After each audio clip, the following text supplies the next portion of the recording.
Yo,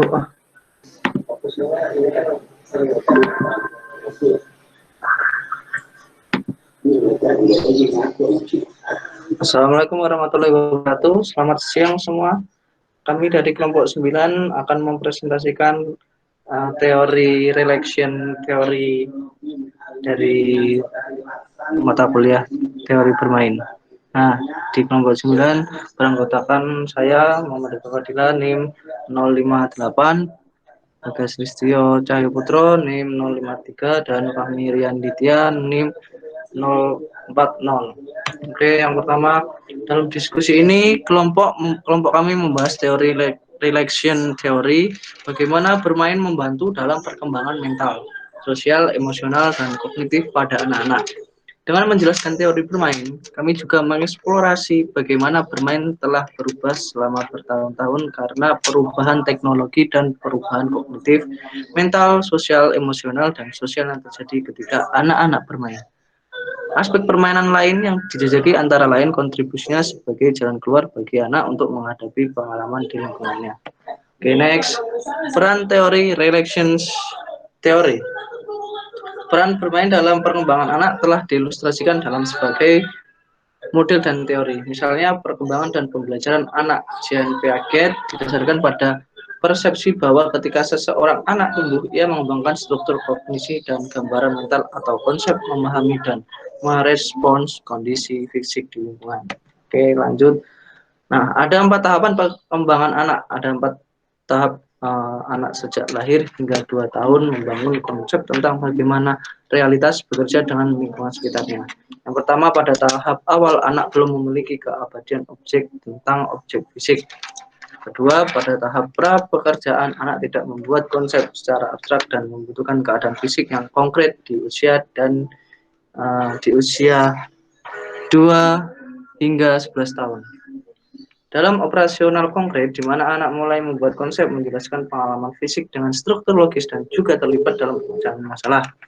Dan yang terakhir, pada tahap operasi formal, struktur kognisi seperti orang dewasa dan mencangkup penalaran konseptual.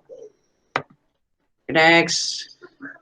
Ada prinsip-prinsip tentang teori yang dapat dibangun kepada anak. Yang pertama, pengulangan pengalaman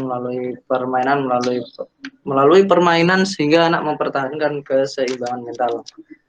Yang kedua, pembelajaran formal serta perkembangan bahasa ditingkatkan dalam bermain anak-anak.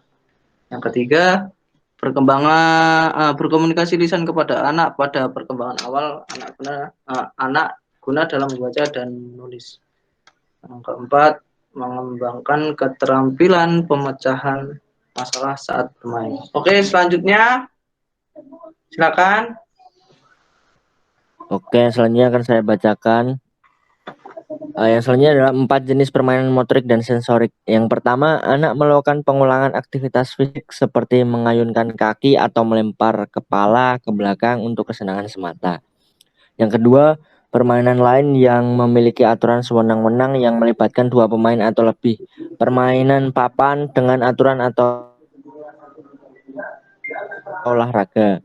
4, permainan pivot atau konstruksi yang melibatkan pembelajaran secara tidak sengaja dari permainan simbolik. 4, permainan simbolik. Dalam permainan simbolik, anak memiliki representasi mental dari realitas yang tidak kekinian. Next. Dampak positif. Yang pertama adalah bahwa dalam permainan bagian dari aktivitas pada anak-anak memungkinkan mereka untuk mengekspresikan diri sendiri secara terbuka. 2, memelihara kesehatan emosional anak dan pengalaman selama bertahun-tahun. 3, pengembangan mental dengan memberikan kesempatan untuk mencoba ide-ide baru. Yang keempat, anak dapat bagaimana cara memecahkan masalah dan pemikiran. Next. Mengembangkan aktivitas anak. Mengembangkan kreativitas anak. Anak-anak perlu dibekali dengan materi dan pengalaman seperti menggambar, melukis, fotografi, musik, karya wisata, bekerja dengan kawan, tanah liat, kertas, kayu, air, atau bangunan. Waktu itu dibutuhkan untuk mengeksplorasi materi-materi ini sendiri untuk mendapatkan ide-ide mereka. Next, dibacakan oleh Fahmi Rian Ditya. Kemudian cara mengembangkan kreativitas anak. Cara mengembangkan kreativitas atau ide-ide pada anak yaitu memikirkan tentang bagaimana merencanakan, merancang, membangun, bereksperimen ide.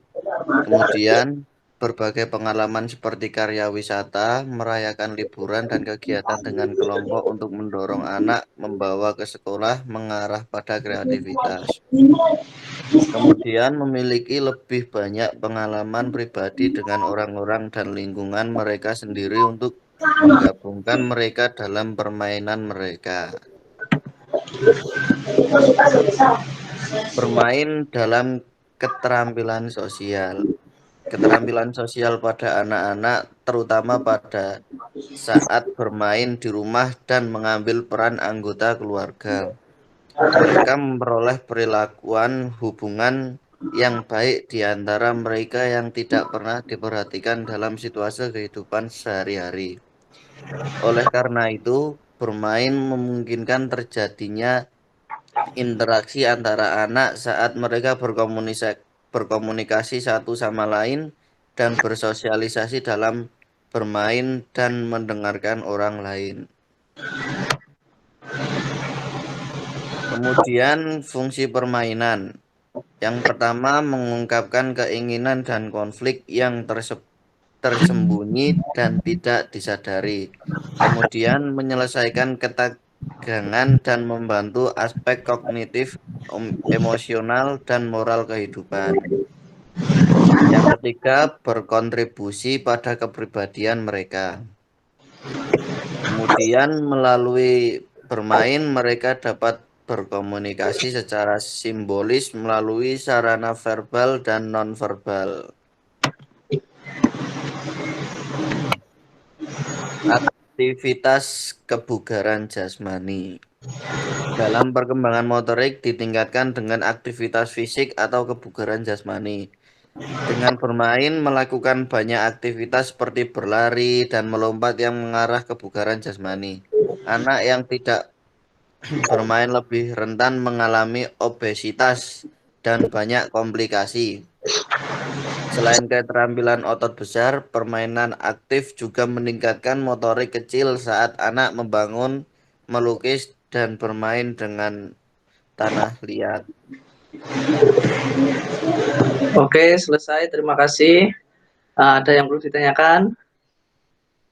Oke, tidak. Sekian dari kelompok kami. Jika ada kurang, mohon maaf. Assalamualaikum warahmatullahi wabarakatuh. Semangat puasanya ya. Wah.